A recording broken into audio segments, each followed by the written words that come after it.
आदरणीय बंधुओं, माताओं व मेरी प्यारी बहनों, राधे राधे। आप सभी का हमारे इस YouTube चैनल जीवन की धारा पर बहुत बहुत स्वागत है।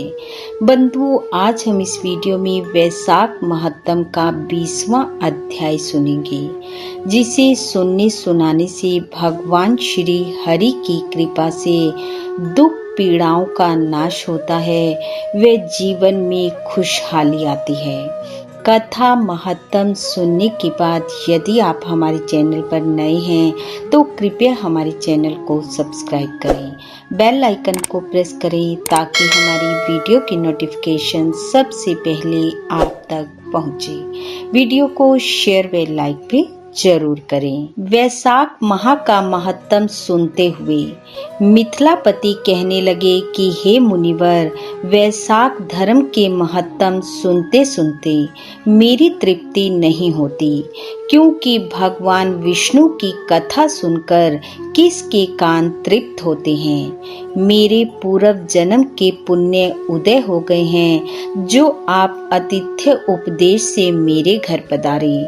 आपके मुख से निकले अमृत रूपी वचनों को पान कर मैं कृतकृत्य हो गया। मुझको मोक्ष आदि की भी इच्छा नहीं है। आप मुक्ति के दाता भगवान विष्णु को प्रसन्न करने वाले दिव्य धर्मों का उपदेश करते जाइए। इतनी वार्ता सुनकर श्रुतदेव जी कहने लगे कि हे राजन, पापों को नष्ट करने वाली मैं एक और कथा तुमसे कहता हूँ, सुनो। पंपा के तट पर कोई शंख नाम से प्रसिद्ध परम यशस्वी ब्राह्मण थे, जो बृहस्पति के सिंह राशि में स्थित होने पर कल्याणमयी गोदावरी नदी में स्नान करने के लिए गए। मार्ग में परम पवित्र भीमरथी को पार करने के बाद दुर्गम जल शून्य एवं भयंकर निर्जन वन में धूप से व्याकुल हो गए। वैशाख का महीना था और दोपहर का समय। वे एक वृक्ष के नीचे जा बैठे। उसी समय एक दुराचारी व्याध हाथ में धनुष धारण किए हुए वहां पर आया और ब्राह्मण के कानों में चमकते हुए सोने के कुंडल, जूते, छत्र, माला, कमंडल सब छीनकर उसे जाने की आज्ञा दी। तब वह ब्राह्मण उस दुष्ट से छुटकारा पाकर धूप से जलते हुए उस कांटेदार वन में नंगे पैरों प्यासा हाय हाय करता हुआ कहीं ठहरता कहीं चलता चला जा रहा था कि उसके दया युक्त हाय हाय शब्द को सुनकर वह व्याध, जो कठोर हृदय, पापी एवं धर्म से विमुख था, अचानक उसके हृदय में दया उत्पन्न हुई और उसने अपने मन में सोचा कि इस ब्राह्मण का मैंने सब कुछ हर लिया है। यह तो मेरा कर्म था, लेकिन अब जब मैंने इसके नए जूते ले ही लिए हैं तो क्यों ना इसको अपने पुराने जूते दे दूं, जिससे इस ब्राह्मण के पैरों की रक्षा हो जाएगी। फिर अब मुझे अपने पुराने जूतों की आवश्यकता भी नहीं है। ऐसा विचार करके उस व्याध ने अपने पुराने जूते उस ब्राह्मण को दे दिए।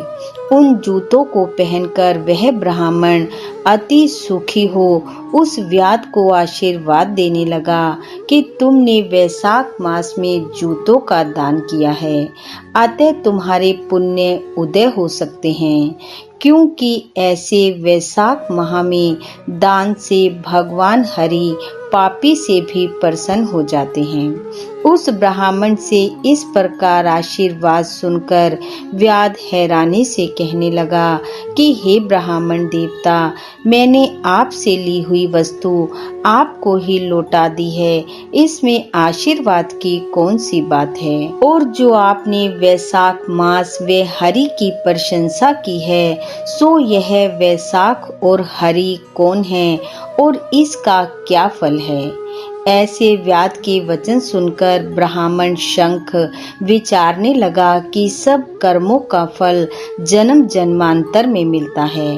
अतः ब्राह्मण बोला, हे व्याध, तुमने मुझको ताप नाश करने वाले जूते दान किए हैं, जिससे भगवान की कृपा से तेरे पूर्व जन्म के पुण्य उदय हो गए हैं। भगवान तुम पर प्रसन्न हैं। अभी वह ब्राह्मण उस व्याध को ये सब बता ही रहे थे कि अचानक उसी समय मृत्यु द्वारा कल्पित सिंह व्याध के वध के लिए दौड़ता हुआ आया, परंतु बीच में देव कल्पित हाथी को देखकर पहले उसको मारने का प्रयत्न करने लगा। फिर उस वन में उस सिंह और हाथी का घोर संग्राम हुआ, जिससे वे दोनों थक कर गिर गए और एक दूसरे को देखने लगे।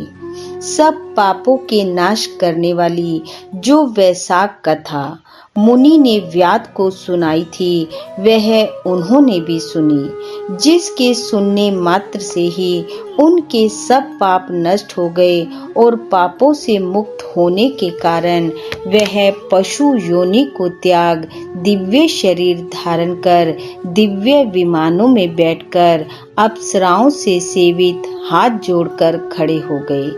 तब उस मुनि ने उनसे पूछा, तुम कौन हो और अकारण ही इस वन में एक दूसरे को मारने का प्रयत्न क्यों कर रहे हो?